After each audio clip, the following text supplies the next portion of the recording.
It just took so long. Inside the final COP meeting, diplomats and delegates from nearly 200 countries were spent trying to come to a consensus.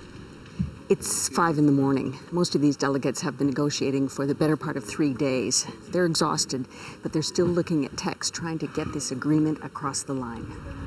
Wrangling a deal at these climate talks nearly failed. Tensions were rising, ministers were leaving, and disagreements behind closed doors broke into the open. At this point, we are very worried by the state of the negotiations and what is being presented by the presidency. But finally, they got there. I now invite the COP to adopt the decision entitled Funding Arrangements for Responding to Loss and Damage, committing to an historic deal, a fund to help poor countries ravaged by a severe climate, paid for by countries with high emissions, an acknowledgement of responsibility. A serious relief. After almost 30 years, when this idea of reparation, of paying back the debt, of climate justice, of a fund, an emergency fund to support communities, countries that may be hit by disasters.